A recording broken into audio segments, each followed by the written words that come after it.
This podcast was sponsored by and recorded at Crossings Pub and Eatery on Hyde Park.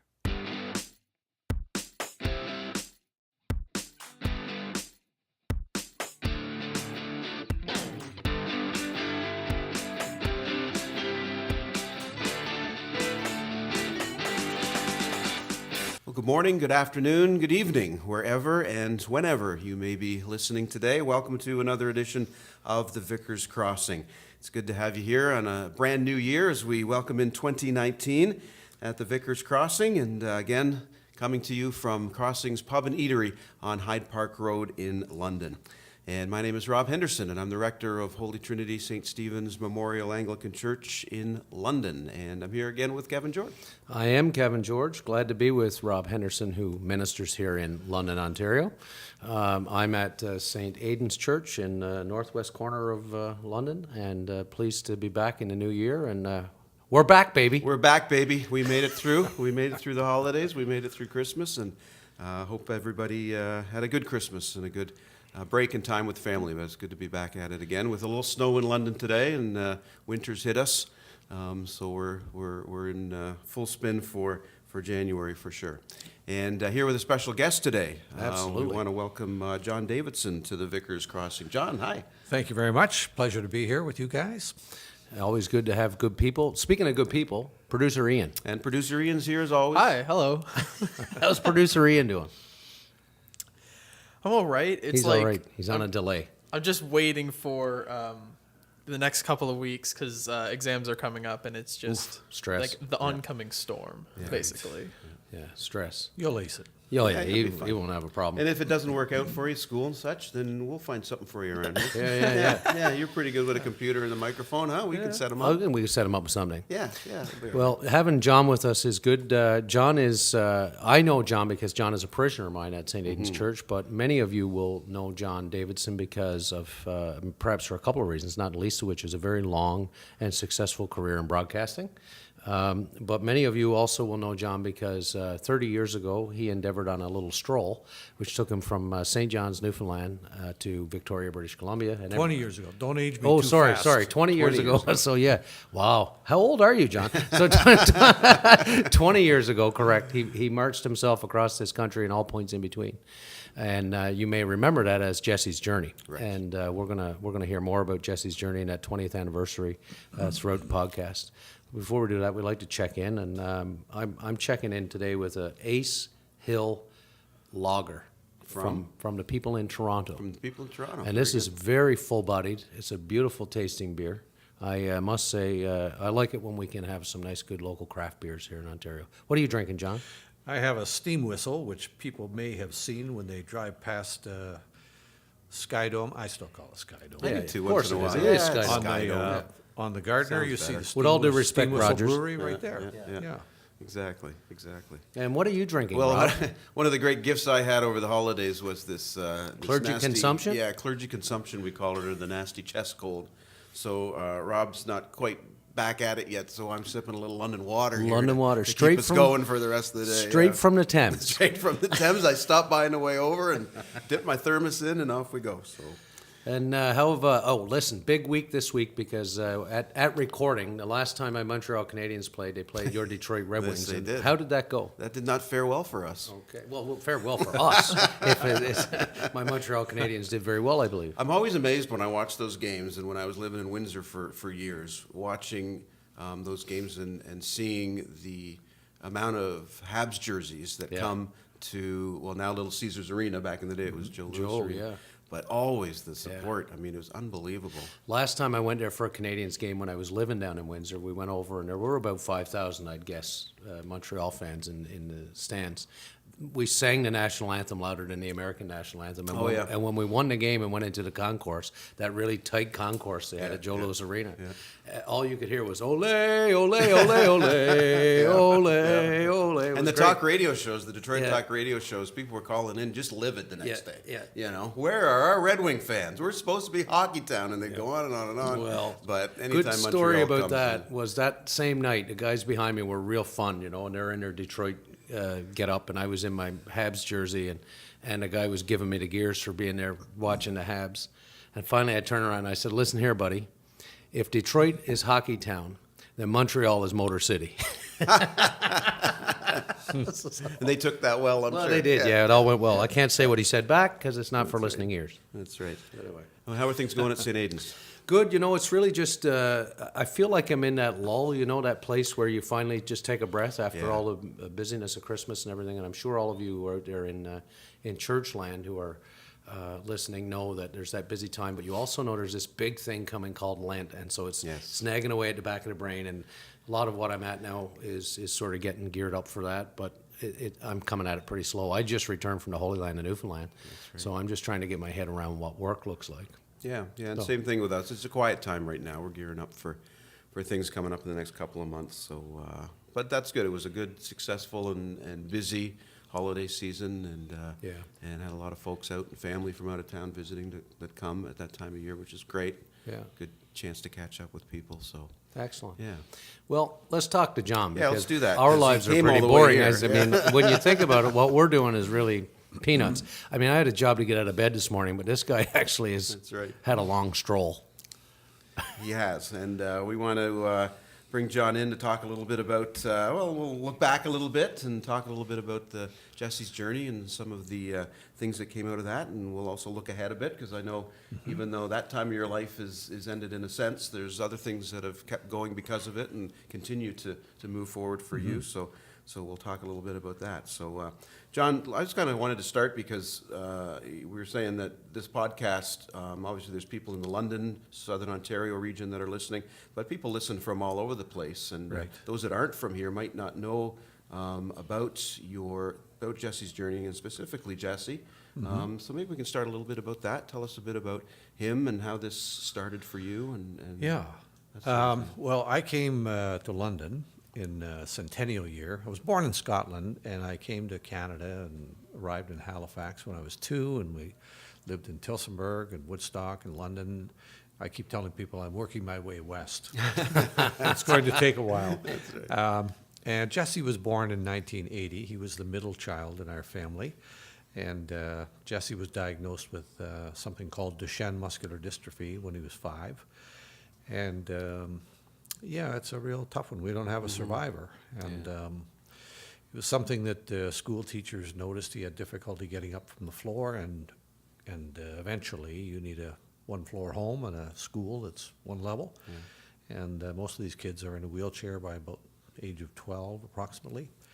And they used to have huge difficulty making it out of their teen years, but they're now living a little longer because we've made advancements. And that's great, and that's what research does. And I had a researcher tell me not long ago that if Terry Fox had the same thing today as he had back then, he'd still be here. Really? Wow. That's the kind of That's how far advances it's- we've yeah. made. So, but anyway, I wanted to do something, and I just asked myself the question, how does my buying another wheelchair solve this problem? And I came to the conclusion it doesn't. So I thought, we need research, because that's where hope resides for people with illnesses like that. And so I thought, okay, well, Canadians understand people who go out and challenge the geography of the country and challenge themselves. And so Jesse and I went across Ontario. That one we pretty well put together by ourselves. We just said, what are the building blocks we need here? Well, we need transportation and accommodation and communication and fuel. And you'd be surprised how many good people are out there, Yeah. of all faiths. And so I did crazy things like walk in the front door of London Life, and I said, I need some insurance. And the I'm receptionist, going for a walk. Yeah, I'm going for a walk. the lady just said, pardon? And I thought, you do sell insurance here, don't you? And they did not, as it turned out, end up being the people who looked after the insurance, but they led us to people who would. Right. And there were people who were willing to underwrite that. I went and asked a great Londoner by the name of Pat Kennedy, who is a well-known name in the car world in London. And Pat had a dealership on Warncliffe at the time. And I said, Pat, I think I need about $5,000 for fuel. And we were just taking a guess here. Sure. And he said, well, he says, give me a bit of time to work on that. Called me back in about 2 days, and he said, I've got that money for you. I said, holy mackerel, Pat, where'd you get that from? And Pat said, well, I got it from Ford, and I got it from GM, and I got it from Honda, and I got it from Toyota, and I said, Pat, these guys are all your competitors. He said, not in this project, they're not. No, that's wonderful. eh? And they all chipped in. And Pat's a great guy, but don't try to go and see him on a Friday because he's not available. He always goes to pick up day old bread for the men's mission on a Friday. A very devout Catholic and a great guy. I was in his office. I'll tell you a little side story. I was in his office one day when the advertising guy from the Free Press came in, and Pat very quietly mentioned to him, if you ever put my ad next to an ad for a strip club, I'll never buy another ad. Wow. And he meant it. Yeah, And that guy, no doubt. knew. And I had huge respect for Pat Kennedy. Great guy. But those are the kinds of people who just kept showing up and showing up and showing up. And Rob, as you know, with the broadcast background, you spend your life in the newsroom and you're writing about the rapists and the arsonists and the tax cheats and the wife beaters and the child molesters, and it goes on and on and on and on. It's like living in a sewer sometimes when you're writing all this stuff. Sometimes. And then you get out on the road, and there's some guy standing there at the side of the road going like this and said, keep her going, buddy. Yeah. And then, boom, it hits you that all the time you've been writing about the 2%. And now you're reading about the 98, or you're seeing and Seeing meeting them, the part of, 98% who are there every day, particularly for their kids. Yeah. And totally uncelebrated. We kind of knock it off once a year with Mother's Day, Father's Day, see you later. Yeah. But that should be every day of the year. Yeah. That we celebrate that. Yeah, And we very don't. much so, yeah. And it annoys me as somebody with a media background. It annoys the stuffing out of me that the story will go on and on and on. The story you hear at 6 in the morning, you'll hear at 6:37, 7:38. 24-hour news cycle now. Sure. There are stations that if I'm tuning it in, it's just a game for me, and I just call it read along with the newsreader. And you know it by word for word by the time you're hearing it third or fourth time.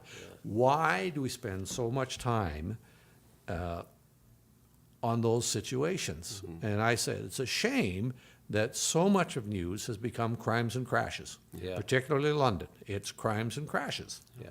Because junior reporters, when they're calling to find out what's going on, they always call the police department, and guess what? The police department's always Always got dealing with something. crimes and Sure, of crashes. course. You know, Yeah, we they got got a crimes, binder we got full at crashes, next we to the got, phone. some Yeah. small domestic dispute or something, but they never say to you, oh, nothing happened overnight. We have nothing, sorry. Yeah. They've always got something, and we've become sucked into going to that stuff constantly. And desensitized. I mean, so much so that there was a piece on the CBC News in Newfoundland just 2 days ago because a woman came out of the wherever she was, I think it was an arena, to find that a note on her windshield that said she had a flat and a guy fixed it.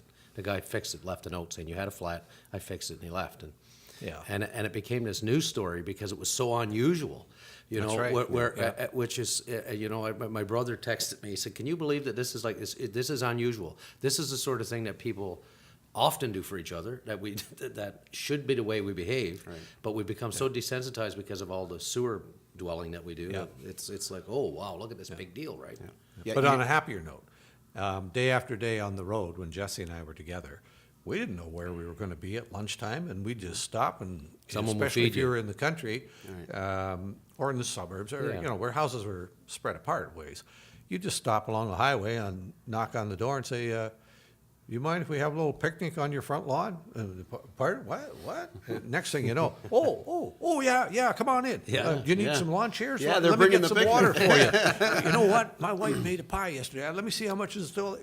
Next Yeah. thing you know, they're your new best friend. That's right. Yeah. And they would probably do that for anybody. But where do you hear that celebrated? That's right. Nowhere. Yeah. So- Yet you were living it on the walk when you Exactly. started, and you Yeah. started, like you say, in Ontario and doing that. And, Yeah. was there a point when you were doing the Ontario walk that you started to talk about, we could make this longer or bigger, or was that No, kind of something you we did had a afterward? plan. Okay. And we knew the day we were starting. We also knew the day we were finishing. Okay.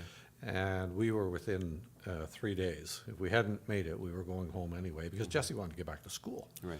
How So- old was he when you were doing the He was Ontario walk? 15, but Rob, in reality, it was like I left home with a 14-year-old and came home with a 16-year-old. Is that right? wow. Yeah, I remember being in Terrace Bay one day, and I think we were in a senior's home or something after lunch. I can't remember exactly where. And, we had a lovely lunch and chatted with the people and so on. And I got up and said a few words, and then I was putting my shoes on, doing the laces up, and Jesse was saying a few words to thank them. And usually it was fairly brief. But all of a sudden, I had both my shoes on, and I'm standing there waiting for him, and he just went on and on, and it was all good. Yeah, And yeah. I thought, Wow. this is what you want to have come out of these Yeah, things, yeah. because the It's pretty ability cool. to get up in front of people and say a few words will last you a lifetime. That's right. You know, of the 100,000 kids who set out playing, you know, Timbits hockey and moving along through Adam and minor and junior Yeah. stuff and so on, 1 in 100,000 is going to the NHL. Right. Yeah. So there's a big number that aren't. They're all Correct. going to a house league, a rec league when they're our age or something. But if you can learn to do that, speaking in public, and gain that confidence, Right. then you've got many, many doors open to you. You can become a minister. Oh, if you well, can do that. You know? Listen, if I can become a priest in the That's Anglican right. Church, Yeah. anything is possible. There is hope. Yeah, there is hope. Tell me, John, like just thinking about that initial walk, you and Jesse together, you had some pretty cool things happen. You met some cool folks, and share a little bit about. I know you got a couple of stories that are really. Yeah, we met, Daryl Sittler was helping us and had done some work for us at the start. And when we got to Toronto, he arranged for Don Cherry to be there. And Don came out with the whole get-up on. His drapes and so on. Yeah, His his drapes, drapes, yeah. yeah. Yeah. He said, you know what he said to me? He said, you know what I really hate? He says, I hate it when I have to get a new spark plug for the lawnmower when I'm cutting the grass. Now, this is going back 20 years. I don't think he's cutting the grass Yeah, not anymore. anymore. He says, yeah, because if I got to go over to the mall, then I got to go in the house, put the whole game suit on, and go to the mall, because Go to the mall. that's what they're expecting. That's what they're expecting. Yeah. Yeah. You know, Yeah, people have odd expectations, and people came from everywhere and made donations and so on. But it was just an amazing thing to see, and it still happens. Right. When Jesse was with us, if I went over to the mall, fine, some people might recognize you. If Jesse goes over to the mall, some people might recognize him. But if we went together, Yes. then people started coming up to you and shaking hands, and men will do this. They'll put, you know, $20 in the palm of their hand, shake hands with you, and they're switching it over to your palm. You know what you had to do with that? You had to carry it till you got to the car. Oh yeah. You could not put it in your shirt pocket. You couldn't put it in your pants pocket, because, you know, there's 30, 40 sets of eyes looking at you, and they're all going, oh, did you see what he did with that? Yeah, He yeah, put it in yeah, his yeah. pocket. His They think pocket you're a of 20 thief or bucks, yeah. something, Yeah, you know? yeah, yeah. You had to carry the darn thing till you got to the car. But it was still nice that people wanted to do that after all that time and so on. When you started after your first journey, somehow or another, you, as Rob was just asking, did you have it in your mind while you were walking that you might walk across Canada 3 years later? I knew exactly that when I was driving home from Ottawa. Oh, yeah? When we finished Ontario. But I didn't tell anybody, my wife included. For Smart move. For 2 years. Yeah. Yeah. And then Shireen's, she's a pretty cool customer. Yeah. So when I told her what I was going to do, it was a pause, and then she said, I'll take that under advisement. And eventually, she just wanted time to think about this, to how would that work? How would this work? What does that mean? What am I going to have to do? And she was the trooper. Yeah. I may have underestimated how much work she was going to have to do, because she had 3 boys. Yes. One of them a disabled youngster. Yeah. And she still had to cut the grass, paint the house, pay all the bills, cook all the meals, get everybody to school. Right. And as I say, I may have underestimated the workload for her. Right. But I didn't underestimate her ability to cope with it. No, yeah. Knowing Shireen, I can see that. Yeah. So you arrived in St. John's, Newfoundland in April? April, we started on Jesse's birthday, which was the See, 10th. I think we yeah. got in on the 6th. Yeah. And I'd never been to Newfoundland. I was just going to ask you. Yeah. You had not been before that, No, had you? it was cloudy and gray when we arrived. Beautiful. Yeah, perfect. Perfect day. Or as- Perfect day. Or as they call Any it, RDF? Newfoundland, the middle of It's the summer. middle of summer. RDF, rain, drizzle, and fog today, boys. Yeah. So, and you know, you see the stuff beating on the windows of the airplane, and all I could see was green and gray, and I Yeah. thought, okay. So, but I'll tell you, you can see, as you know, you can see all 4 seasons in one day in Newfoundland. Absolutely. And we had that happen a few times. But when you're out in the countryside on the Trans-Canada, and it's been snowing, and then the sun comes out, you're hard pressed to find somewhere else in the world that looks that Yeah, it's pretty. untouched. Yeah. You know, you're walking down the highway, Pretty pristine. and you hear the silence. That's a crazy thing to say, but Yeah. all you hear, and this is the word I use for it, every now and then you hear, thump. Yeah. and it's just Yeah. snow Snow on the falling pine off the- trees. falling And off finally the it gets trees. so heavy, Yeah. when the sun starts to melt it, it Yeah. weighs more, and then Yeah. down it comes. And, Yeah. Wow. and the guys started to get used to us pretty quick. The guys with the snowplow would come by us, and somehow they seemed to come by at about 10 after 8 in the morning when they knew you were starting at 8. Yeah. And they'd give you a big honk on the horn. They'd get in front of you and just Plow through. roll that big curtain of slush. So there's off a the side of the road. there's a great picture of you at Kitty Vitty, right in between the hills, and he's right there at the Atlantic, stepping along, ready to set out on a journey. What was going through your mind as you had the whole continent in front of you and the Atlantic at your back? Yeah. I'm looking out through that gap. Yeah. And for people listening in, it's like you're standing on rock, and there's water in front of you, and there's what appears to be mountainous stuff on both sides of you, right and left, about 300 yards out in the water. And there's an opening that leads right out into the Atlantic. And I'm watching the waves, and they come in, and I'm watching that foam, and it just rises up the side of the rock, and it pauses for just a second, and then slips back down again and repeats. And I'm looking out at the Atlantic Ocean, and I thought to myself, my God, it is closer to Ireland than it is to Vancouver. Jeez. What That's am perspective I for doing you there. here? Yeah. You And got I- the whole yeah. continent at Yeah. your back. Yeah. And I thought, you know what? I'm not an athlete. I'm a 52-year-old dad, and that's about it. Yeah. And so I asked myself, but I did want that last-minute check, even though I had trained pretty hard and was ready to go and so on. This was still, okay, are you really certain here? So I said to myself, is this journey meaningful to me? The answer was yes. I said, is it challenging enough? And I thought, when you're 52 and you're looking at 8,500 kilometers on foot, I'd say yes, it was challenging enough. And then I thought, I know I'm committed to this project, but what happens if I don't make it? Because this country is a very big place with 6 time zones. And then I thought, well, when the lights that represented the words meaningful, challenging, and committed turned green, I was ready to go. Wow. But we'd thought it out pretty well, and I had it figured out as 275 days. I wasn't far off. Yeah. And What here- was that again now? How many a day? 33 kilometers a day, and we 33 were a day. actually 286 days. Okay. But at the start, I thought this is going to be about 275 days, and here's what I did. I envisioned in my mind taking 33 kilometers, and I had 275 boxes stacked over on the left side of me that were empty, and I had to stick 33 kilometers in my mind, imaginary, in a box, pick that box up, move it over to the right side, check that off. We don't have to do that one again. yeah. And you just go and a few days later, you're looking, hey, there's a little So, pile right, over is here. that, there you go. And then one day you say, hey, look, there's as many on this side as there is on Right. that side. And then you get to a point where there's 285 on your right side and one empty box left on your left side. There's, So, and I never thought about any province other than the one I was in. Right. If I was crossing Newfoundland and started daydreaming about Alberta, I never would have got there. Yeah, yeah, I thought, yeah. just do the job you're in today. Yeah, Believe me, move nobody that in one Newfoundland, box, right? nobody in Newfoundland daydreams about Alberta. Now, those first 50 days, I'll say, or we'll just focus on Newfoundland, I guess. Like, there had to be some really challenging days at the beginning. Like, what? There were. What? That area, what is that called? Rec House? The Rec House, oh my Down gosh. to Port aux Basques. Yeah. I mean, I've posted on my blog, which we can talk about later on, stories and pictures. I've done one every week, including this morning. Yeah. Every Thursday I've posted them. But they have signs there to tell you, be careful, the winds here get up to 200 kilometers an hour. Yeah. And there are stories about transport trucks Just being blown off the blown road. over. The railroad train, they would stop and they'd chain the train down to the tracks so it wouldn't blow away.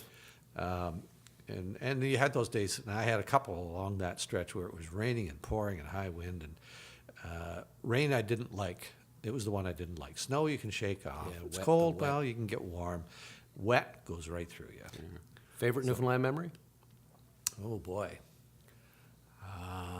I might circle back to that All right. while I think about it a little bit, but every day was special, and I can tell you the most polite children in Canada Yeah. live in Newfoundland. Yeah.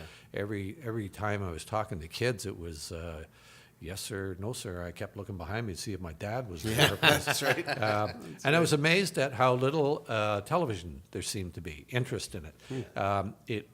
it is just like those beautiful ads you see for Newfoundland and Labrador with the red-haired kids and so on. After supper is family time, and out comes the guitar and the fiddle and the accordion, and folks get together. You know, they don't have a big concert, but 3 or 4 people on the street will get together in the garage, and away they go, and the kids are dancing and having fun. I don't think I ever watched television in Newfoundland. No. I never had time because we were just we were busy all day, and people were hosting you at night and so on.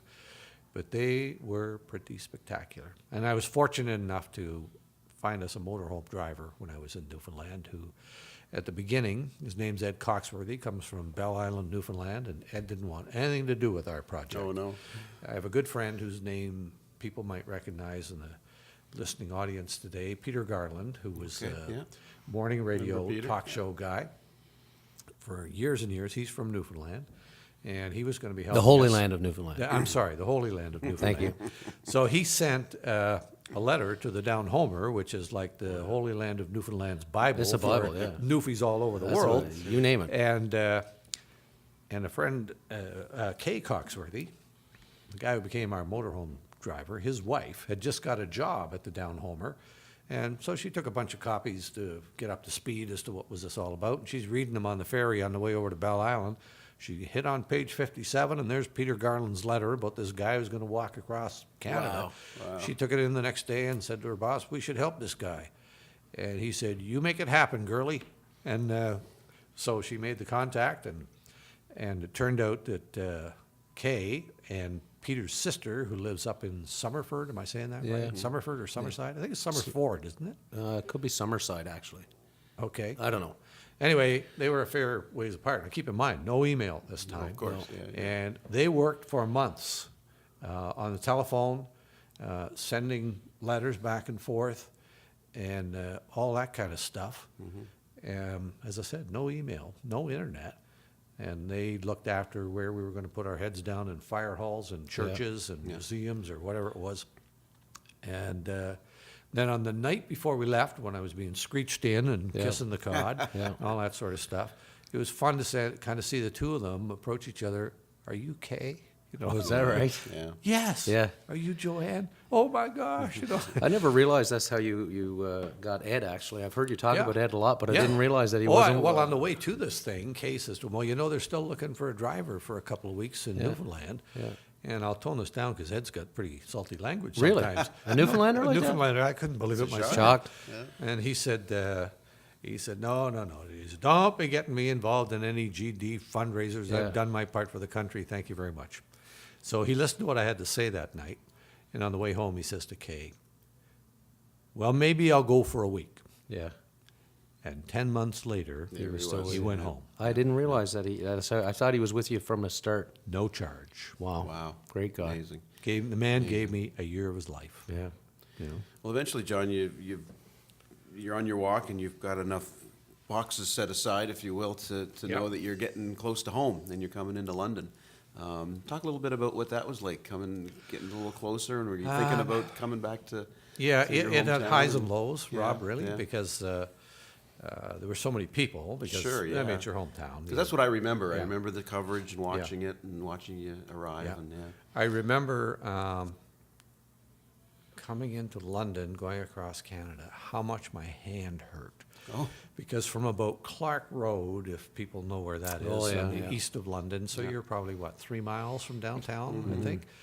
And there was a huge crowd, and everybody who's shaking my hand is just squashing it. Squeezing, And there were little kids, and I mean, this is like confession. I'm here. Yeah. There were little Well, you have kids two who I priests here to try and fix this. I literally got down on my knees to talk to these two little kids just to give my hand time Yeah, to to- feel better. yeah, But they were great kids. They're all smiling and so on. Sure, But there were so many people, and I realized when you're in front of a crowd that big at Victoria Park, Yeah. that's when I realized, you know what, when you've got something you want to do and you want to get people to follow you,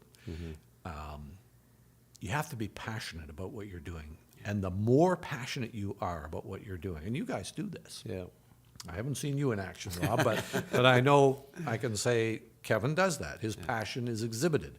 He's down the aisle, he's up at the front, he's in the center of the church. I've seen him interact with the kids, and I've seen the numbers grow. in that church. Yep.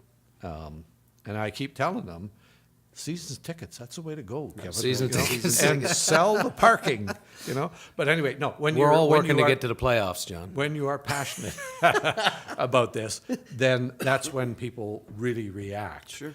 So that was important to me to see that. That and being able to see Jesse, because I hadn't seen him for, Oh, yeah. at that time, I'm going on 3 months plus.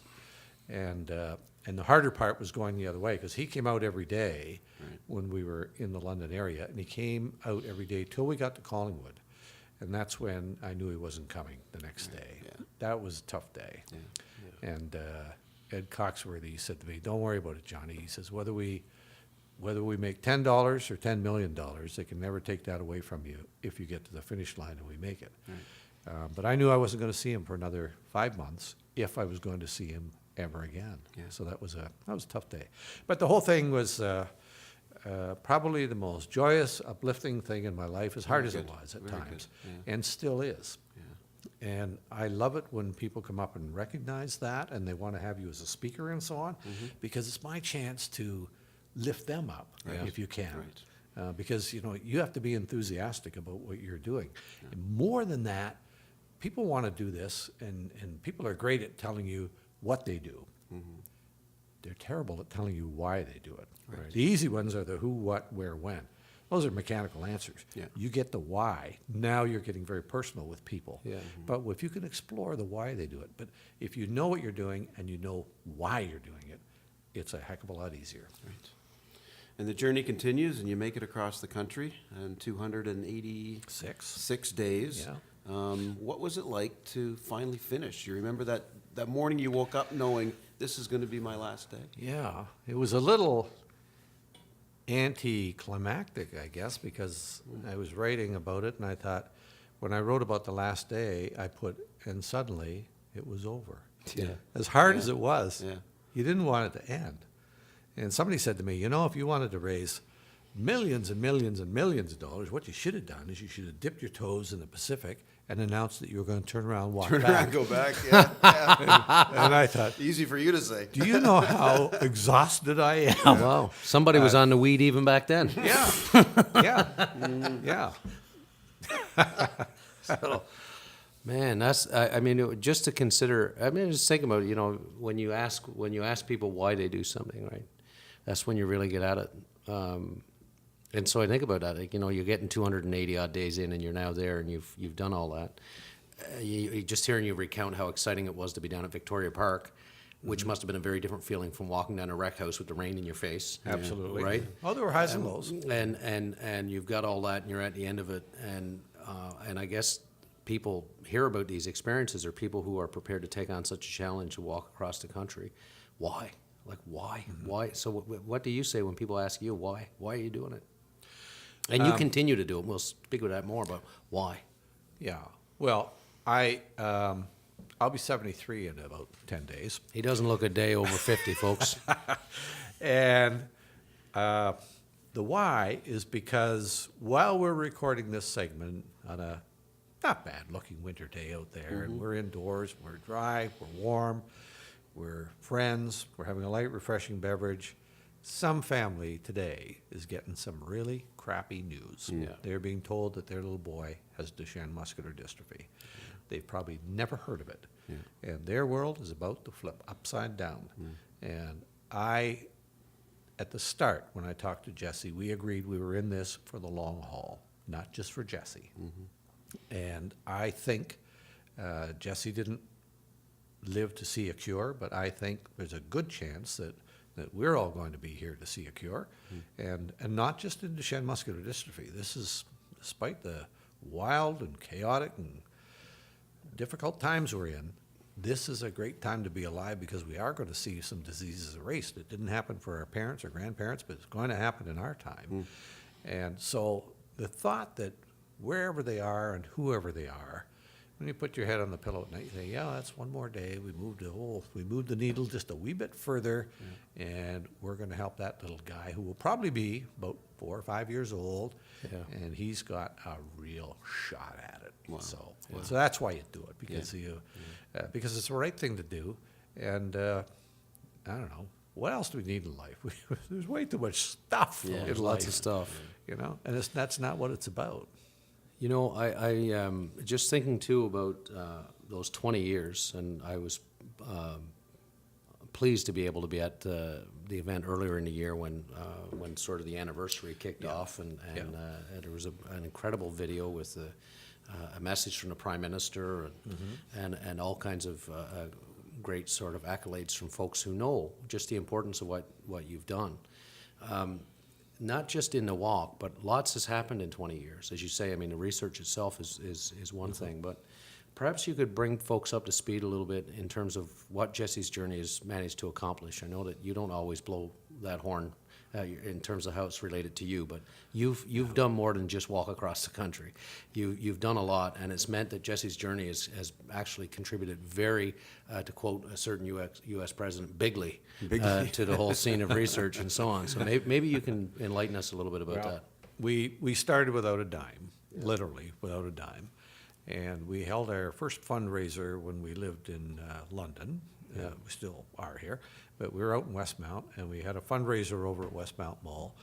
And When it was a mall. yeah, and we collected a lot of money, most of it in coins. Okay. And on the kitchen table that I built, we rolled $7,000 worth of coins and lugged them over to the bank. Smokes. And at the end of the day, we thought we were millionaires.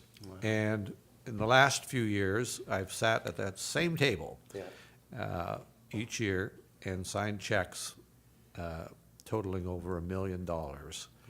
And so that's what we wanted to do, was to be able to fund research. And so in total, we've now given out more than $10 million to research.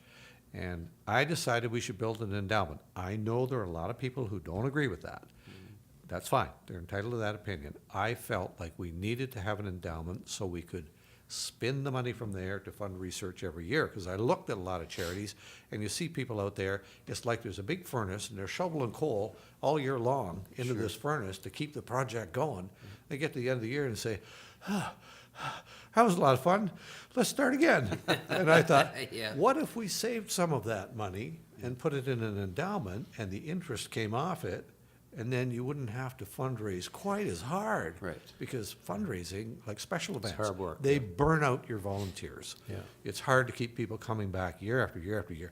And so now the endowment is doing that work, and you're subject to the markets, yes. But markets that go up, go down. The markets that are down, go up. It's been that way throughout history. Sure. And sure, we're going to probably come into a soft spot now, but that will change again. Sure. It will. Yeah, yeah, it does. So you stay the course. Yeah. And my goal is, if people ask, what does John Davidson want to do now? John Davidson wants to be here to see us. Now that we've reached the point where Ron Calhoun, who worked with Yes. Terry Fox, said to me, you know, John, there isn't a door in Canada you couldn't get through. We knew that for a long time. We just didn't know what the heck we wanted to say once we got in there. Well, now we're a little more ready to make that approach. And I'd like to see us raise an additional $35 million over the next 7 years. That means I'll be 80. Yeah. Okay. Then I'm going to take up golf. And Well, you can shoot your age. I'll shoot be my fine, age. yeah. Yeah. Maybe I should wait till 90. No, but that's what I'd like to do. And an endowment of $50 million Yeah. would attract researchers. Well, we're already attracting researchers from around the world, but we would see that every project probably in Duchenne muscular dystrophy would have a good chance of being funded. All because one young boy was willing to say, yeah, I'll go with you Sure, on that. Dad, Yeah, let's do it. Let's try go, that. Dad. Yeah, Yeah. Let's go for a walk. And So here on the Vicars Crossing, we talk about how faith and the public square intersect, and I mean what you've done is an incredible feat. Not like I say, not just the walk, but the work that you and if I can say because I've been involved, the fine folks you have at Jesse's Journey, both and skeleton staff is understatement, and the board, but. And it's very public square what you've done, and that sort of research granting that you're talking about. I wonder a little bit about the faith aspect. If you might talk about it for a little bit about how your own faith has instructed any of that in terms of the work that you've done, but also, you traverse this whole country. And I suspect, and I know because you've shared some stories, that you've also seen how people of faith, all faiths, have managed to step up to be able to sort of intersect with all of that. I wonder if you can share a bit about that. Well, let me start with a light and easy faith story to begin with. We were in Northern Ontario, and I can't remember where, English River or Bruce Mines or someplace like that. And I was asked to come to the church to speak. And so I did. We were there on Sunday morning, and I had never stood up at the lectern thing at the front, and it was closed, so I looked down because I thought, I've never looked to see what's up here. Yeah. What have they got? This is a mystery. Yeah. So I looked in, and there was a fire extinguisher, That's a hot sermon right there. which I held up, and I said, this gives hellfire and brimstone a whole new meaning.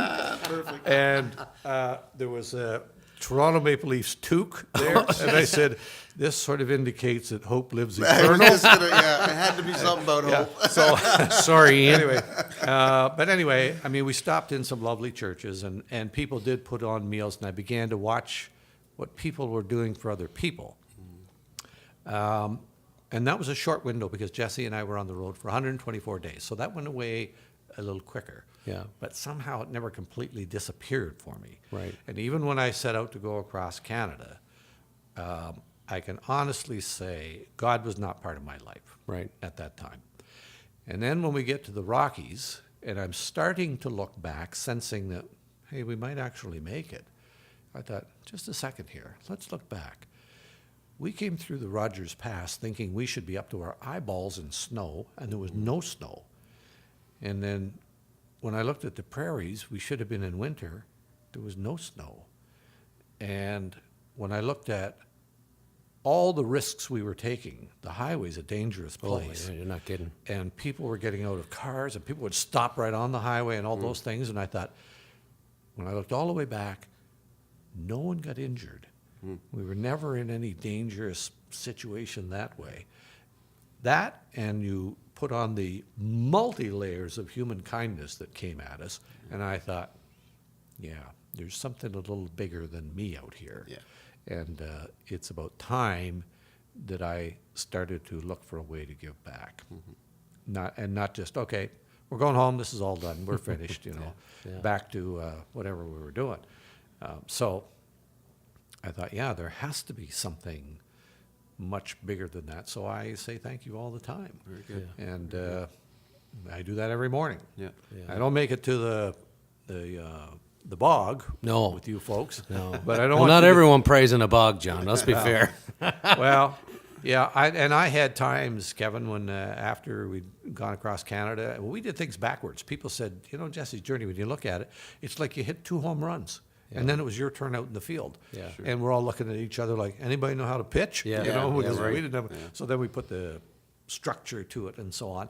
And putting that structure to it, and in the first couple of years when I was home, people wanted you everywhere for, can you come and speak at this? We're having a dinner at that. And they would just, and I had no way to control that.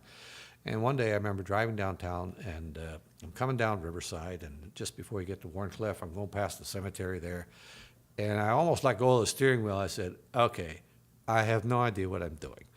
Tell you what I'll do. I'll just go downtown, I'll go to the office, and you just guide me along, and I'll do whatever you want me to do. Yeah. And somehow the day worked out. There you go. Yeah. So it was tying back to the looking at the road and thinking, man, we went across Canada in a bubble. How did that happen? Right. Hard to explain. Our friend Ian over here, I was just thinking as we're sort of winding down here too, but you were saying you left, when you did the first walk with Jesse, you left with a 14-year-old in a way, came back with a 16-year-old. Yeah. Ian is not much older than that now, has come through that age. And I'm just sort of imagining agreeing to go with your dad, knowing that you don't, and let's understand here that Jesse was in a chair and had all the challenges that go with that. And to say, yes, Dad, we'll set out on a 124-day journey. across Ontario, you're going to push me. Can you think about being convinced by your dad to jump into something like that? I have no idea what I would say, to be honest. Like, it's mind-boggling that you actually went through that, and it's just incredible, to be honest. I'm rather surprised that people don't take up the option. Young people are very good. They're much better than we were at the same age of getting involved in supporting fundraisers and so on. They're maybe not quite as good at creating the fundraiser. They might be, but I'm just out of touch because I'm old. Mm-hmm. But they could do things like, say, in all kinds of schools, to say, you know what, this is the day we're spending in a wheelchair, just to appreciate, those stairs are, well, how do I get my car? Where to cut? Gosh, I have to go to the washer. Oh, how do I, those things. You have a whole new appreciation. When you're a parent with a disabled child, Kevin, you know every curb cut in the city where they are as to how to get from here to there. Did you have any questions you wanted? I mean, I just think I'm in awe of this man walking across the country. I wanted to know, like, a regular day, just like you woke up, like, after walking however long, and it's just like you face the fact that you have to do it again and then again. Like, what? Well, in the big picture, I knew when it was ending. So people said to me, what was it really like? And I said, well, let me put it this way. It's a little bit like war, except the difference was, for us, we knew when the war was ending.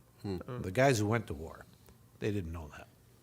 So you got up in the morning, you had breakfast and a routine meeting on the motorhome, you got schedules worked out, volunteers and all that sort of stuff. You waited for the RCMP or OPP or municipal police, whoever it was going to be. You were at your start point ready to go. And then we did we'd do maybe 7.5 kilometers. The motorhome would have jumped ahead of you, and they'd have cut up fruit and tea and stuff ready for you. You got on board the motorhome, you had a snack, and the volunteers who would come out, they're not used to walking, so they'd get on there, God, they're leaning back, taking their shoes off and so on. I'm exhausted. And I never once said to them, okay, here we go. I just did up my shoes and left. Yeah. God, he's going. And they jumped in. Motorhome jumped ahead another 7.5, 8 kilometers, particularly in Newfoundland, where you could find a spot to pull off there. Yeah. And we'd do a couple of sessions like that and try and I liked to get the bigger chunk done in the morning of 33. I liked to get to about 18 if I could. Mm-hmm.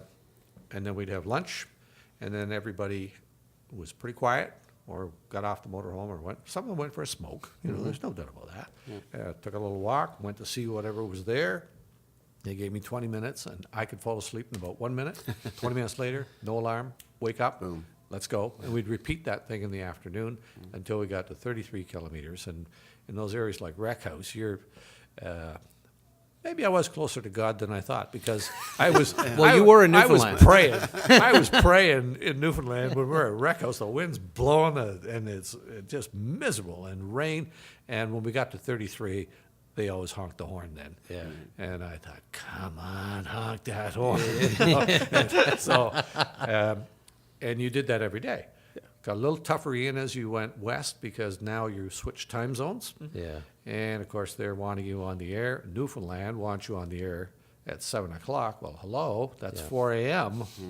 Where I am. And it just got worse and worse, particularly in BC, when all the local stations here wanted you. And they wanted you in drive time at 7 o'clock. Well, it was 4 a.m. in BC. Yeah. You never really went back to sleep after you did those interviews. Rest was sparse. Yeah. So, and by that point, somebody wanted you every night at some kind of reception or something. And I was so tired that I was running on fumes. Honest to God, I was running on fumes. And I started writing on my hand where I was, because I looked one night, I think we were in Duncan, and I thought we were in Ladysmith. I mean, they're very close to each other, but I sort of looked at it and went, I hope they didn't notice that. But but it was a life-changing experience for me, and I want it to be life-changing for those boys who are trying to make a difference. Well, you're doing that.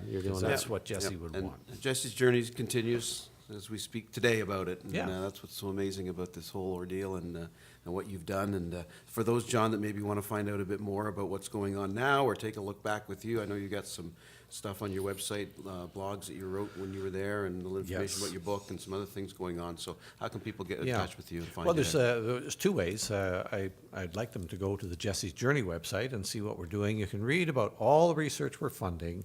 The financial statements are all there. I always wanted us to, because there'll be good years and not so good years, but put your entire story right in the shop window so everybody can read it. And don't make them search to find financial information. Just a couple of clicks and boom, there you are.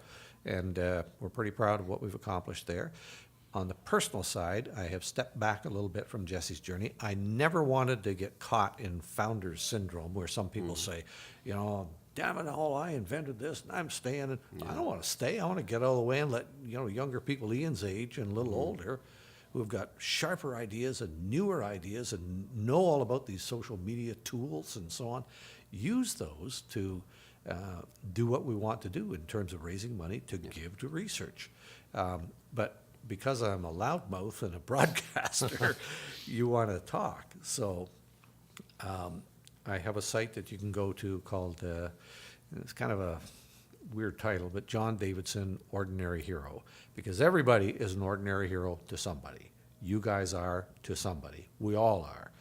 And you'll find what I do there. I work as a speaker, and I've been very fortunate in life. I have everything I need. My needs are very, very few.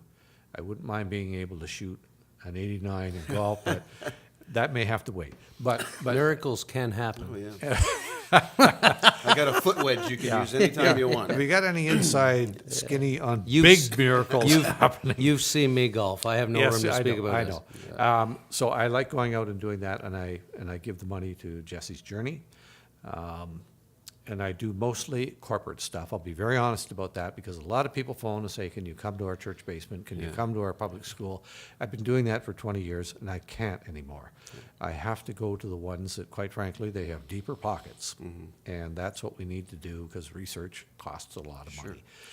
But I'll do everything I can to help, because I don't ever want to forget the people who helped us at the start. And they weren't corporate people. They were just average folks like the four of us sitting here. So, yeah, it's a bizarre, life-changing story that came along after I thought I was finished my career. That's right. I did like the UAW. I did my 30 years and out in broadcasting, and I thought, well, that's it for me. And then the page turns. And then the and page here we turns, are. and it's not only a page to read. There's room at the bottom for you to write too. Sure. Oh, yeah. That's right. So, so you do some reading, and you do some thinking, and if you can harvest some of that, and that's what I share with people is you all have the ability to go and do things way beyond what you think you can do. Right. You know, we always underestimate our own brain power and overestimate the next person's brain power. Yeah. We're all just in this together. Sure. So Sure. Look at someone like Ed Coxworthy, just to double back before we finish. I think you should tell the story when you talk about people being able to do far more than you can imagine. You recently posted on your blog the story of what happened to you just before Christmas 20 years ago. with the fan belt. Yeah.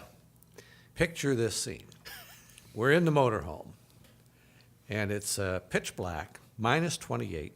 Windows are all steamed up. Every now and then we used to just draw happy faces on the window to keep our spirits up. And you can smell the coffee. Toast is being made. Ed's got his porridge on the go. You got that nice hum of the motorhome engine warming up. We can hear the two minivans being warmed up. And we're all struggling to get into our gear and so on. All of a sudden, there's a horrendous bang! And Ed shoots out the door of the motorhome, didn't even put a coat on. And like I said, it's minus 28. Well, he's a Newfoundlander. Yeah, well, spring day for him. Absolutely. And so he goes over to the minivan where all the noise is coming from, shuts it off, lifts the hood, and there's what's left of the shattered fan belt, splattered all over the engine compartment. So what does he do? He shuts off the other minivan, which was running just fine, takes the fan belt off, and I suppose I can, he takes a fishing knife. He cuts it in half around and separates it to make 2 fan belts. Jeez. From the And- good car. From the good car. Yeah. And I suppose it's because it's the blessed land of Newfoundland, I have to tell you, his exact wording was, "By the Jesus, Johnny, I don't know if it'll work or not, but it might." He puts these on.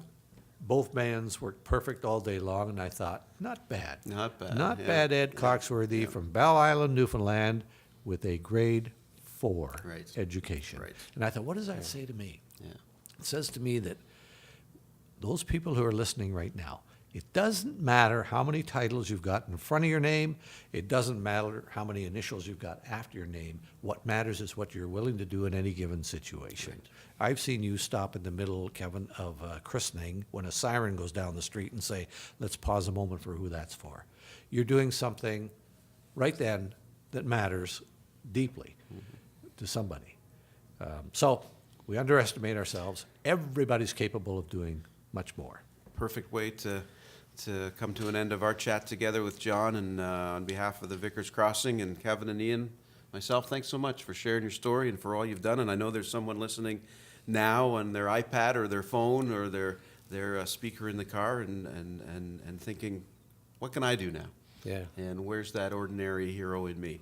And we really hope that that'll precipitate some thought around that for folks. And Very inspiring. yeah, Thank very you, good. John. Thank you, Well, John. maybe when they Appreciate it. put their head on the pillow tonight, they can ask, what can I do? Yeah. And then listen to the answer. Right. One right. step goes a Perfect. long way if you make that first You step. got that right. You bet. Yeah. You bet. Thanks for having me, guys. Thank you.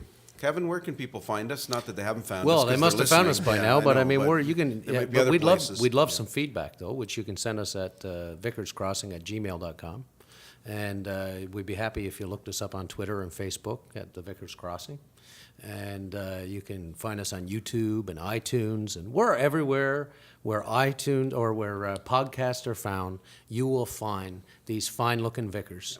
And for those of you that are involved in the Anglican Church in the Diocese of Huron, look for your Huron Church News. Yes. Because Front page news. Yep, DeVore down at Church House and with the news did a great piece on our podcast. So we're looking forward to sharing that with folks too. So that's Excellent. coming out this month. Yep, it's going to be good. Good. So for Kevin, Ian, and John, I'm Rob Henderson. Thanks for being here today. We'll look forward to chatting with you again the next time on the Vicars Crossing from Crossing's Pub and Eatery on Hyde Park Road in London. And remember to look both ways. Before you cross the street. Thank you for listening. Our hosts are Kevin George and Rob Henderson. Our producer and composer is myself, Ian, with original artwork done by Catherine Olenek. If you have any questions or want to know how to find us, tweet us at Vicars Crossing or find us on Facebook at The Vicars Crossing. If you have any other questions about anything heard on this podcast, leave us a comment or look in the description to find out more. Thanks!